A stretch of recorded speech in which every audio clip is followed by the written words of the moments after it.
Ada sebuah Habib yang bersikap intoleran dan viral di media sosial. Dia melarang umat Islam berteman dengan non-Muslim. Pernyataan ini jelas bermasalah kalau disampaikan di Indonesia. Jika dia sadar sedang hidup di Indonesia, mestinya dia tahu dong Indonesia ini sangat beragam. Bahkan di kalangan umat Islam sendiri isinya juga beragam. Artinya, mustahil hidup sendiri dalam satu kelompok saja di Indonesia. Kita berbeda dari suku, ras, adat, agama, dan golongan. Tapi kita bisa hidup berdampingan dan membentuk negara kesatuan. Habib itu diketahui bernama Muhammad bin Anis Syahab. Dalam sebuah video yang viral di media sosial, ia berceramah pada jamaahnya di Malang. Video yang viral itu adalah versi potongannya. Dalam versi panjangnya, memang ada beberapa pokok kajian yang disampaikan, sumbernya dari sebuah hadis. Tafsiran selanjutnya adalah versi Habib itu sendiri, karena bunyi hadis sendiri sebenarnya pendek dan ambigu. Tapi membaca hadis tidak bisa berdiri sendiri. Hadis tidak boleh berlawanan dengan Al-Quran. Karena dalam Al-Quran, surat Al-Mutahanah ayat 89 disebutkan bahwa Muslim boleh berteman dengan non-Muslim selama mereka tidak memusuhi dan memerangi umat Islam atas nama agama. Yang dilarang berteman adalah jika non-Muslim itu mengobarkan peperangan atas nama agama kepada umat Islam. Tapi Habib satu ini luput memahami ayat di atas. Padahal kedudukan Al-Quran jauh lebih tinggi dari hadis. Jika sebuah hadis berlawanan dengan Al-Quran, maka ayat Quranlah yang harus jadi pegangan. Menurut Muhammad bin Anis, berteman dengan non-Muslim hanya diperbolehkan dalam urusan bisnis. Itu artinya, pertemanan hanya dilakukan dalam situasi bekerja saja. Berarti, kalau di luar pekerjaan, pertemanan itu dilarang dong. Ini pernyataan yang sangat licik, sebab dia hanya menghendaki keuntungan dengan non-Muslim. Dan ini bukan sifat yang baik untuk ditiru. Karena agama apapun akan mengajarkan umatnya untuk menjadi pribadi yang tulus dan tidak pamrih.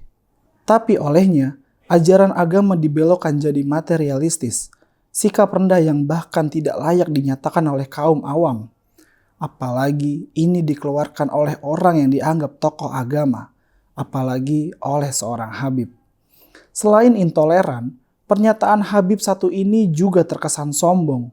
Dia berkata, umat Islam lebih baik dari non-Muslim. Menurutnya, sejelek apapun perbuatan umat Islam, masih lebih baik dari non-Muslim. Sekalipun dia sudah berbuat banyak kebaikan.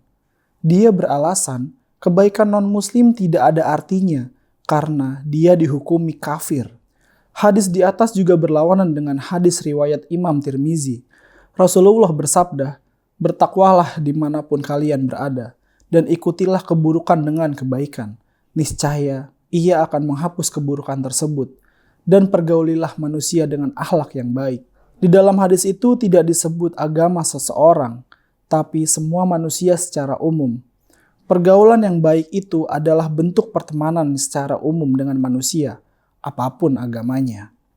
Itu artinya, pernyataan Muhammad bin Anis itu berbahaya dan mengecam persatuan Indonesia. Omongan tersebut tidak pantas keluar dari mulut habaib. Karena seorang Habib itu mestinya sosok yang mencintai dan dicintai masyarakat. Bukan orang yang suka mengadu domba dan mengkotak-kotakan umat beragama. Ceramah umat bin Anis itu bukan ajaran Islam yang utuh. Itu hanya potongan hadis yang jika dilihat konteksnya berlawanan dengan Al-Quran dan hadis yang lain.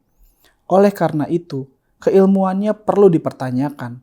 Keindonesiaannya patut disangsikan. Habib Muhammad bin Anis mestinya meniru perilaku Nabi, memahami Al-Quran dengan baik sebelum membaca potongan hadis. Nabi Muhammad SAW selalu menyebarkan pesan perdamaian, kecuali kepada musuh-musuhnya yang ingin melenyapkannya. Nabi berteman dengan non-Muslim, membuat perjanjian damai dengan mereka. Atas perilaku Habib intoleran itu, para ulama dan aparat harus bergerak cepat. Jangan sampai virus kebencian ini menjalar. Sudah jelas pernyataannya sangat membahayakan bangsa ini. Indonesia kita ini dibangun dari berbagai perbedaan.